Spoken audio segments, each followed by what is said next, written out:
Empezó con una Diana muy autoexigente y exigente también con los otros. Empezó con una Diana muy que bloqueaba demasiado la emoción, que era como, ok, hay que hacer esto y si me pongo triste es que no va a haber tiempo y se me va a ir la energía, pum, bloqueo, seguimos. Empezó con una Diana que se daba muy poquitos permisos, o sea, una imagen muy idealizada de mí, que me actuaba como no sé si como un juez, sino más bien como el que está con el látigo ahí, ¿no? Como, dale, y podrías esto, y podrías lo otro, y no te permitas esto, no te permitas lo otro, porque tenía que cumplirle a esa imagen idealizada, que tenía que ver con el ideal de la cultura, el ideal de mi familia, y muchas cosas que me habían creído que eran las correctas, las buenas, las ideales.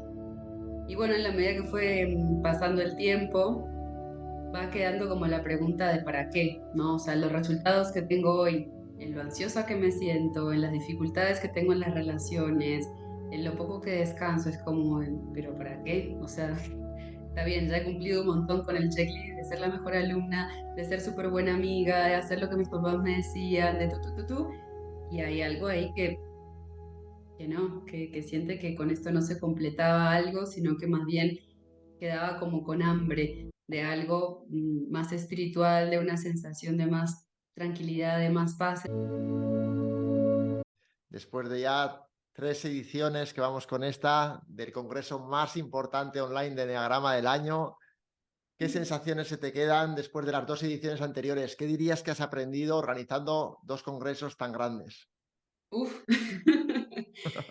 A ver, ¿qué no he aprendido? Creo que sería más bien la pregunta. No, un montón, o sea, desde la parte técnica de cómo gestionar cosas hasta sacar mi instinto social que estaba ahí como más bajito, esta parte de las relaciones y contactar y negociar y llegar a acuerdos, hablar con gente a la que admiro un montón.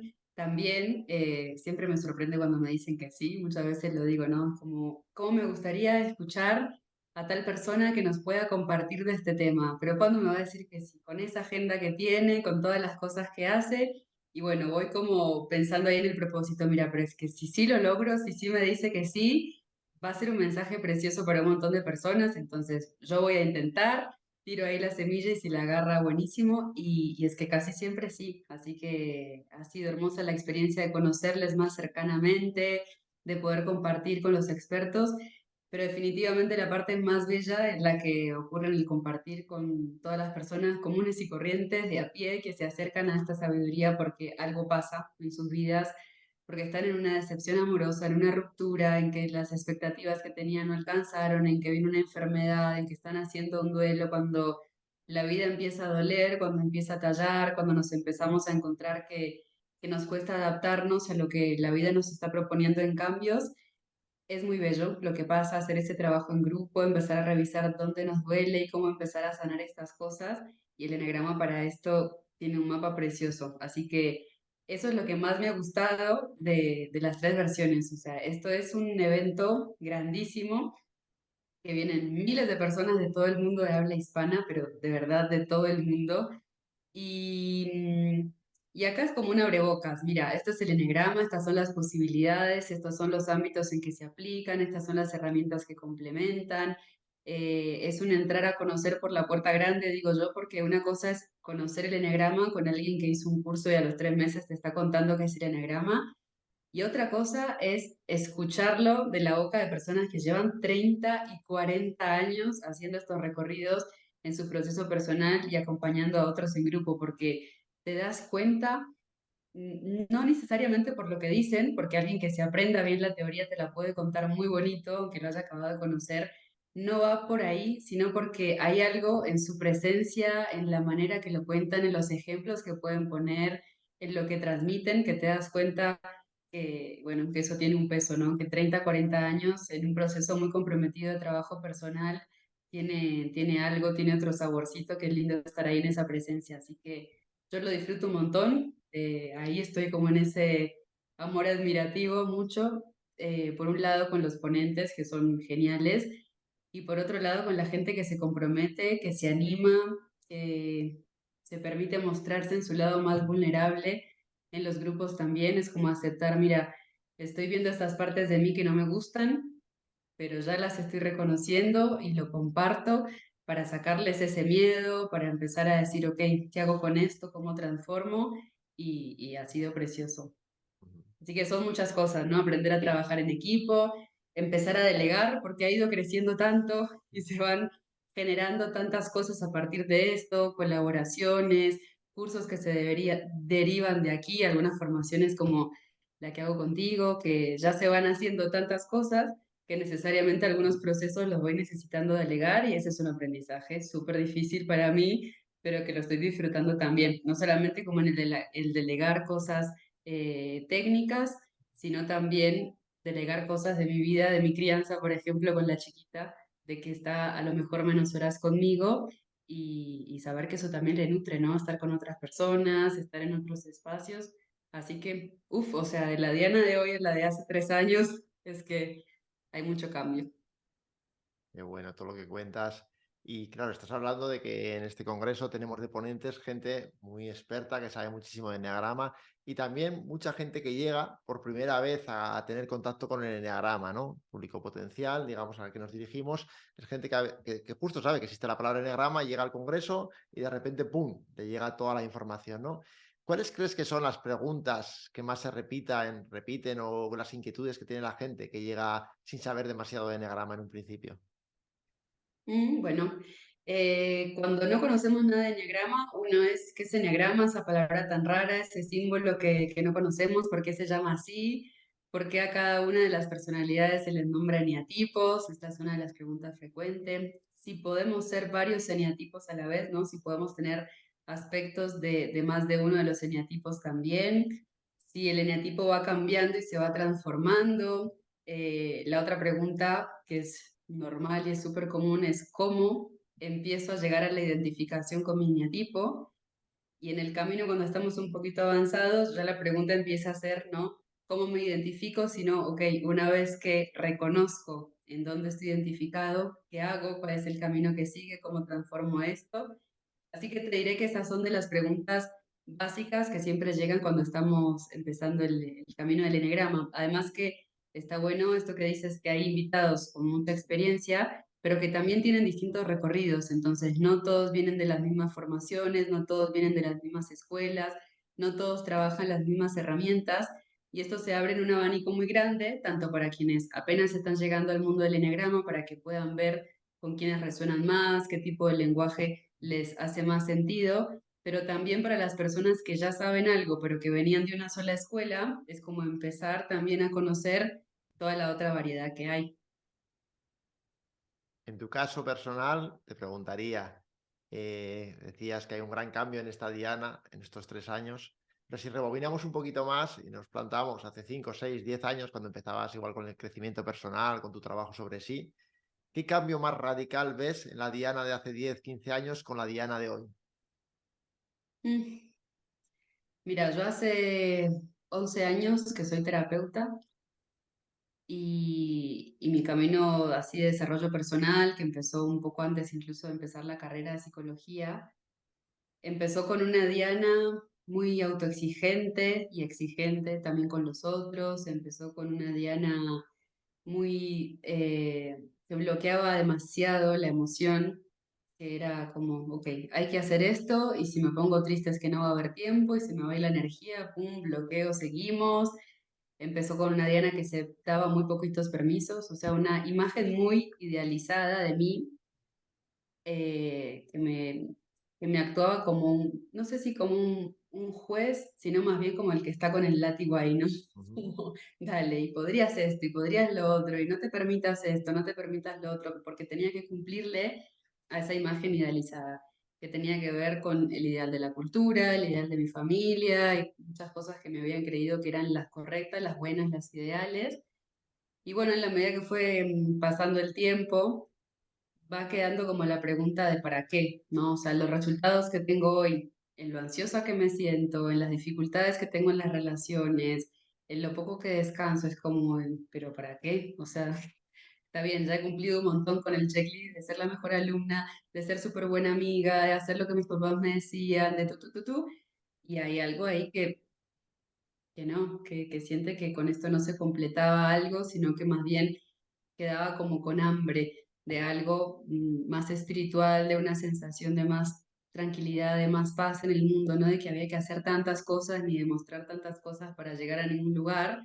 Y esa fue una de las primeras cosas que cayó para mí con el eneagrama. Esta idea que tenemos de que haciendo las cosas de determinada manera vamos a obtener paz o vamos a obtener felicidad o vamos a obtener éxito.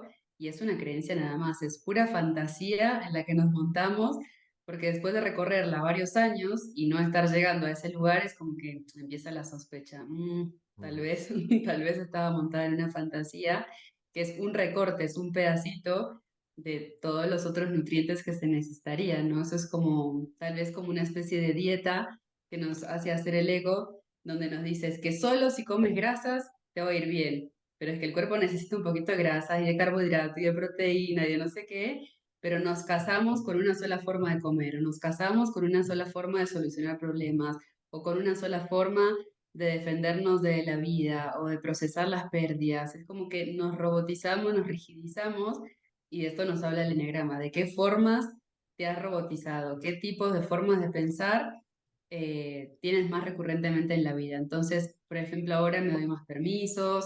Yo fui encontrando que me cuesta mucho trabajar en relación de dependencia para otros, ¿no? Que me hacía muy mal, como en esos tires y aflojes, por ejemplo, en el trabajo con la educación, que me gustaba mucho y me gusta mucho el tema de la educación, pero si a mí, por ejemplo, me costaba mucho la forma en que los directivos tenían de ver las cosas y me estaban pidiendo hacer cosas que éticamente a mí no me daban, que la pasaba súper mal, pero estaban en contravía mi parte de querer cumplir y de ser buena y de ser amable y de sonreír y de hacer como que todos nos podemos llevar en paz y armonizarlo y sacarlo de alguna manera todos juntos.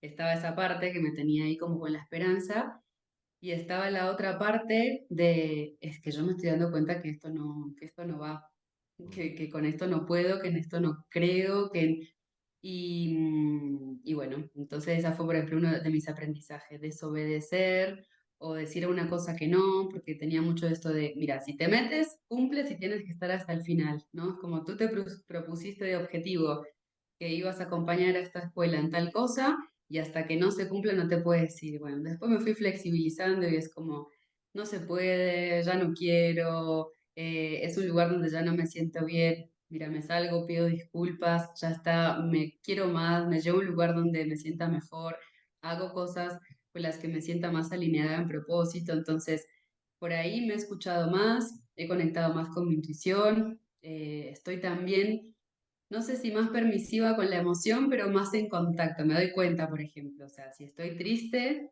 ya no me hago la tonta de que no estoy triste y la bloqueo y como ya me doy cuenta que sí, que me está pasando y me acompaño más en poderlo atravesar. Hay veces que viene el ego y que está otra vez el, no, ahora no te puedes poner triste porque hay muchas cosas para hacer y es como que me doy por vencida en que me doy cuenta que acá el ego va a ganar, pero que ya me estoy observando mucho más en eso. Entonces, me doy más permisos, estoy más tranquila, escucho más a mi cuerpo, también que era una parte muy bloqueada de mí, que me terminaba hablando en síntomas o me terminaba hablando en enfermedad.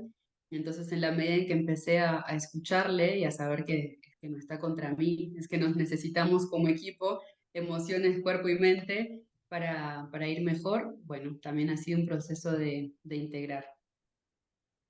Y la otra gran historia de tu vida, más allá del enneagrama, el crecimiento personal y todo lo que ofreces desde tu trabajo terapéutico, ha sido tu tarea como mamá, todo lo que te has implicado en tu maternidad con Lira. Cuéntanos un poquito cuál crees que es la mayor dificultad que te has encontrado en el maternaje y tu gran aprendizaje. Mm. A ver, ¿cómo lo puedo resumir simple? Para mí, la dificultad más grande de mi maternidad han sido los terceros. Ha sido el mundo, ha sido, eh, no sé si la palabra sería negociar, pero si no poder ir con mi intuición y mis convicciones a pesar de que al entorno no le gusta, no le parezca, esté en desacuerdo, porque ahí de nuevo se juega mi personaje agradador y que quiere complacer y que quiere ser la buena y que quiere el reconocimiento de qué buena madre, qué bien que lo haces, cuando las decisiones que he tomado no han sido muy bien acogidas por el entorno, por lo menos en el corto plazo, lo he llevado mal, ha sido difícil, pero también ha sido como el darme cuenta que vas a seguir viviendo para los otros o vas a empezar a vivir tu vida, que además ahora tiene una responsabilidad mayor, que es abrirle paso a tu hija en cosas o cuidar a tu hija de cosas o en fin. A la mejor manera que lo he podido hacer, habrán cosas que me estaré equivocando o no, pero me ha ayudado mucho, Lira, muy específicamente, a conectar con mi sensibilidad, con poder sintonizar. Diría que eso. Es como, yo era bastante más fría en esta situación, no era como más de esto hay que hacer, tú qué haces, yo qué hago, cómo vamos. Si ya no puedes, yo sigo sola, no era como una cosa de yo puedo, yo lo hago. Y acá ha sido como, a ver, pero ¿cuáles son las necesidades de ella? ¿Qué es lo que quiere? ¿Qué es lo que está mostrando? ¿Hasta dónde puede? Como empezar a escucharla más a ella para yo sintonizarme. Y eso me ha llevado a bajar mucho mi ritmo de todo, o sea, del acelere con el que yo vivía, a tener 500 trabajos a la semana. No era 500, pero, o sea, hubo una época que yo tenía 5 trabajos en la semana, con lo cual era una locura que no sé ahora ni cómo hacía. Pero bueno, me ha llevado a desacelerarme, me ha llevado a reorganizar mi escalera de prioridades, me ha ayudado a conectar con lo simple, como a dejar de ser tan ambiciosa y grandilocuente en muchos proyectos. Y es como, mira, pero si yo al final del día lo que quiero es dormir con esta chiquita abrazadas o tener horas para jugar con ella, es como, bueno, ya está, si el mundo va a seguir saliendo y hay algunas cosas que yo puedo, pero no tantas, no todo el tiempo, no 24/7 estar para el afuera, sino estar acá para lo que puedo nutrirla a ella, acompañarla, y si necesita presencia, que sea presencia. Así que, uff, muchas cosas con Lira, sobre todo eso de la presencia, de que la vida es hoy, de que no sabemos qué pasa mañana y entonces aprovechar como esta vida de los niños, que es así, es hoy, es presente y lo que hoy estoy sintiendo y sucediendo, darle lugar a eso. A mí diría que hasta me duele, ¿no? No diré solamente que me cuesta, sino que esto sí me toca la sensibilidad, este tema de pensar que los niños son adultos en potencia, no niños en sí mismos, o sea, no personas en sí mismos. Entonces, yo te voy a inscribir en esta escuela porque esta escuela te va a abrir puertas para ser alguien el día de mañana. Y es como, pero es que el chiquito está haciendo hoy. O sea, ¿por qué lo tenemos que llevar a algún lugar haciéndole sentir que es que hoy no es suficiente, sino que tiene que estarse preparando para que sí pueda ser alguien mañana? Pero es que si hoy está siendo, esa niña, ese niño hoy están siendo, hoy es importante. Entonces, eso me ha permitido también, porque en la cultura donde yo vivo es súper exitista en esto, ¿no? Entonces, que a los 3 años el niño se sepa todas las capitales del mundo y hable 3 idiomas y toque 5 instrumentos y tienen una agenda súper difícil sin contar con la sensibilidad del niño y lo que quiere y lo que necesita. Y entonces, si para cumplir con todas las clases hay que despertarles a las 5:30 de la mañana, aunque necesitaban dormir más, vamos a hacerlo. Y desde acá empezamos a desconectarnos del cuerpo, a que no podemos suplir las necesidades porque hay que estar haciendo cosas. A mí eso, yo la viví mal, de niña esto. Yo veo que lo viven muy mal muchos niños alrededor. Entonces, con Lira ha sido como una decisión de vamos a respetar Ujú. sus ritmos, vamos a validar lo que hoy está pasando, vamos a tratar de priorizar el tema presente y priorizándolo para ella, lo he empezado a hacer para mí y es como, qué Ujú. descansito que es vivir así, ¿no? Como más a otros pasos, más lento. Ujú. Y en este caso, volviendo un poquito al enneagrama y recogiendo estas frases que vas diciendo, ¿no? De tanto el hacer, el hacer, el hacer, el hacer. El hacer es como muy propio de un eneatipo con su subtipo, ¿no? Siempre desde ahí que insistimos en que es muy importante conocer muy bien, por supuesto, los 9 eneatipos básicos, pero si no conocemos muy bien las 27 formas de ser del personaje, nos podemos perder mucho. De hecho, hay mucha gente que no se termina identificando con un 3 o con un 7 porque no conoce el contraeneatipo. En el caso del 3, además, los 3 subtipos son bastante específicos. Cuéntanos un poquito cómo ha sido tu proceso de identificarte con el eneatipo 3, llegar al subtipo 3 conservación y, por ejemplo, retomar también con lo que arrancabas esta pequeña entrevista, ¿no? De cómo la parte social de repente se puede poner más en juego gracias al tema del congreso del seminario. Bueno, ¿cómo fui llegando al 3? Yo empecé el enegrama leyendo, y entonces cuando empiezas el enegrama leyendo, que empiezas por un mundo más intelectual, puedes empezar con la idea que tienes de sí, con la idea idealizada de ti mismo, de ti mismo, y puedes empezar a leer las descripciones con lo que te gustaría, ¿no? Con lo que crees de... Entonces, en un principio, yo no me veía en el tipo 3, sino que era más bien empezar a leer el del N-tipo 3 y es como, ah, pero esta gente vanidosa, engreída, que necesita tanto foco, tanto brillo, qué cansancio esta gente, ¿no? Como una especie de rechazo incluso. No, no, no, este no, era uno de los descartados. Este no, no, si yo estoy más en la cueva, más en el conocimiento, toda la vida me la he pasado estudiando, esto del estereotipo del 5 por ejemplo, Ujú. si a mí me abruman tanto las relaciones cuando se ponen muy intensas, si yo el mundo de la emoción la bloqueo, si yo estoy muy en lo intelectual, entonces, por ejemplo, esta fue una de mis hipótesis iniciales con el 5 y después empezaba también a decir, pero a mí me importa mucho el tema de ser correcta, de hacer las cosas correctas, y me gusta el tema de cuando sé un tema transmitirlo y enseñar, no estaré yo ahí como por este tema reformador del uno también, entonces esas eran mis dos hipótesis, ¿no? El uno y el 5. Y cuando ya fui a poner el cuerpo en un lugar, ahí me di cuenta que me pasaba por otro lado estas cosas, que había mucho tema del juego de la imagen, de que me vean bien, de hacer las cosas correctas, pero porque me vean bien, porque haya un reconocimiento, y que en el hacer, como mencionabas, se me va la vida. O sea, es que mi respuesta ante cualquier cosa automática que pasa en la vida es, ¿y qué hago con esto? ¿Y qué puedo hacer? ¿Y qué hay que hacer? ¿Y qué hay que resolver? ¿Y cómo lo puedo hacer mejor, más bonito, más eficiente, más rápido? ¿No? Pero un hacer.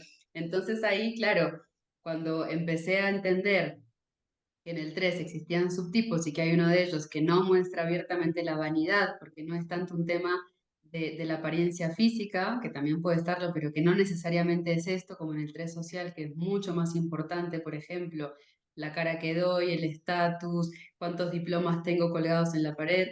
A mí, por ejemplo, no me pasa tanto por ahí, si bien soy súper estudiosa y he hecho un montón de cosas, es que no tengo colgado por ningún lado nada.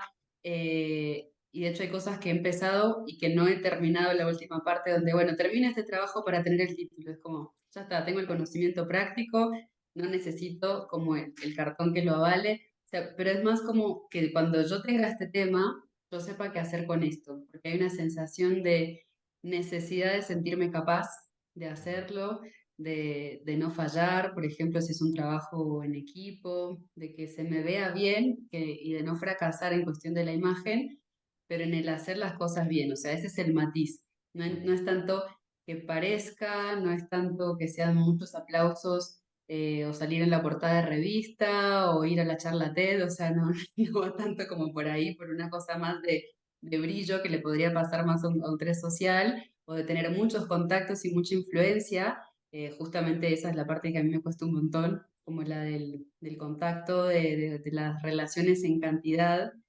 Los conservación estamos más ahí como en el hogar y en las cosas que están cerquita, que podemos más o menos tener la fantasía de controlar, pero es que cuando hay muchos focos, hay mucho brillo, hay mucha gente, es difícil de sostener, o sea, realmente la energía que hay que poner ahí, mira que ya lo digo y me cuesta respirar. Es como, no va a haber suficiente aire para mí si hay tantas personas. O sea, yo cuando, por ejemplo, en la primera edición del seminario, que entraron miles, muchísimas personas y no me imaginaba que iba a ser tan grande, cuando un día yo estaba pensando como, wow, es que de verdad es mucha gente, o sea, son miles, no sé, o 8.000, 9.000, 10.000 personas que se estaban inscribiendo ahí, yo pensaba, si esto fuera físicamente en un estadio, tanta gente, me muero, o sea, me muero, no podría sostenerlo para nada, estar con un micrófono ahí que estén 10.000 personas. En cambio, hay otras personas que conozco que tienen el subtipo social o lo tienen por lo menos como en segundo lugar ahí, que está más habitado. Y sí está este sueño y esta fantasía de a mí me encantaría pararme con un micrófono y cantar y que todos aplaudan y sentir la energía del amor de todo el mundo. Claro, yo escucho eso y digo, no. Pero bueno, que acá lo he necesitado poner más en juego y ver que no es tan peligroso como me lo imaginaba. O sea, que me conozca más gente, que haya miles de personas de todo el mundo, o poder hablarle a personas en las que admiro y que no sabía que me iban a decir que sí. Qué bien, todo un trabajazo el que estás haciendo, tanto para afuera como para adentro, en este caso. Y ahora sí que te preguntaría sobre el congreso que está a la vuelta de la esquina. Cuéntanos un poquito, pinceladas, cuándo va a ser, cómo va a ser, se repite en 5 días. Danos alguna idea. Bueno, entonces, ¿cómo funciona el seminario virtual de Eneagrama? Es así.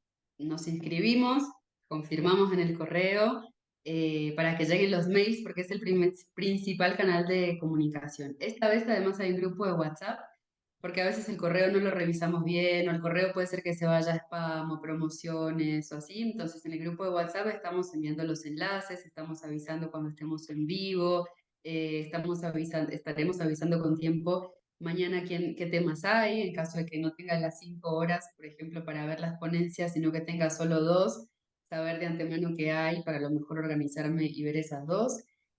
Cada día hay 5 liberadas y están disponibles 24 horas, porque estamos en distintos lugares del mundo y entonces todos tenemos vidas distintas a la hora que trabajo, que dormimos, que estamos más tranquilos.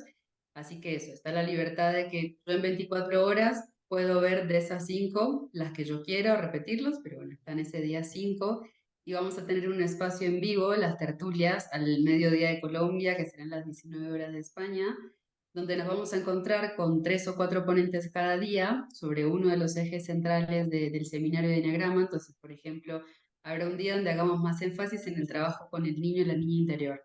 Entonces allí estarán 3 o 4 ponentes disponibles en vivo, las personas que se quieren unir, hacerles preguntas, charlar con ellos, que un mismo tema nos lo cuenten 3 o 4. Va a ser muy lindo también, como nutrirnos de esa diversidad del recorrido de ellos. Y eso sí es lo único que estará en vivo esa semana para, bueno, para permitirnos el compartir y el intercambio.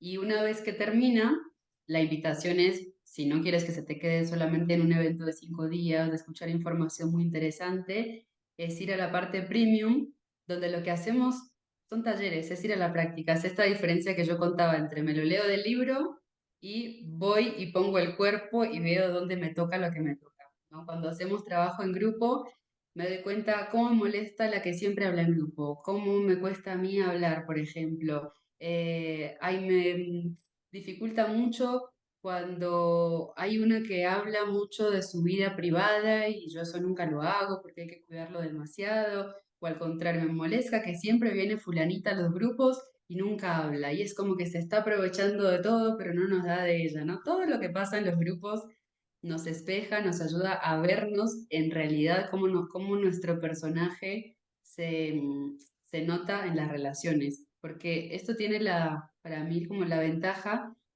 de que no son tus familiares, de que no son tus amigos, de que son gente de todo el mundo de distintas cosas, con lo cual hay cierta seguridad también en que no va a haber cosas que te toquen demasiado en la historia, que hay un entorno de respeto y de seguridad porque estamos trabajando estos temas específicos, con lo cual podemos ver cómo se pone en juego nuestro ego sin tomarnos lo personal, haciéndonos buenas devoluciones, con muy buena guía. Entonces hay varios ponentes que han donado sus talleres para que esto siga de manera más práctica, ¿no? Entonces trabajamos el tema del niño interior y vamos a tener un tema del niño interior donde vamos a hacer trabajo grupal, un ejercicio de escritura también para ver cómo nos hemos contado la historia de nosotros.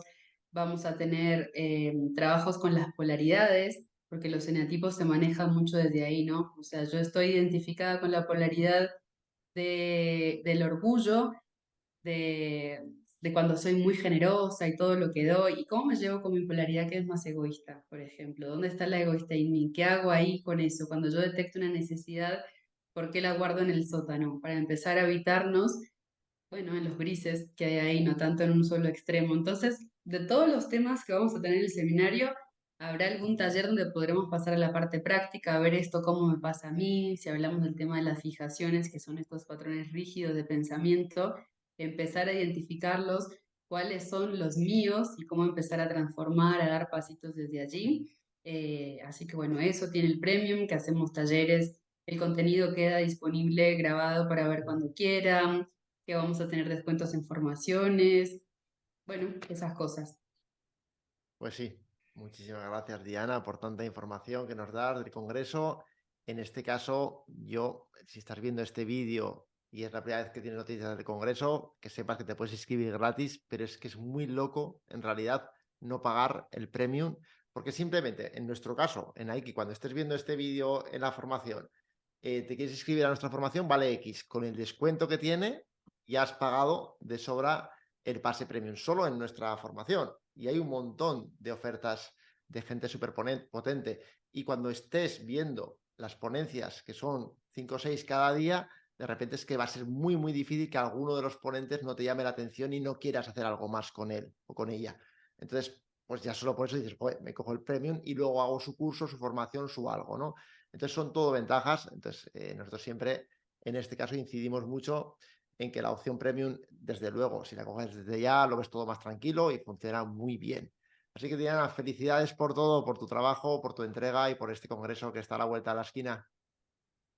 Gracias y gracias a ti porque me has acompañado edición a edición, no solamente ahí para estar de ponente, sino tras bambalinas, con muchos detalles técnicos, con muchas sugerencias, con tu conocimiento de marketing y de muchas cosas que a mí se me escapaba. Y se podría hacer esto y se podría hacer lo otro, porque eso también es uno de los aprendizajes lindos que he tenido en estos años, de que trabajar en equipo es bastante más reconfortante, que se pueden repartir un poquito mejor lo que se puede sentir cansado o con carga, o que no toda la responsabilidad recaiga en mí, ¿no? O sea, tú, Melissa, muchos que están ahí acompañándome detrás, están receptivos a, tengo duda entre esto y esto otro, ¿no? Y a estar ahí muy generosamente, creo que esto va a funcionar mejor, ¿por qué no desde aquí? Así que también agradecerte estar ahí tras bambalinas en estos 3 años y a todos invitadísimos, de verdad que no hay trampa, o sea, porque también esto es importante, muchos como, no, pero es que ahora lo dicen gratis, pero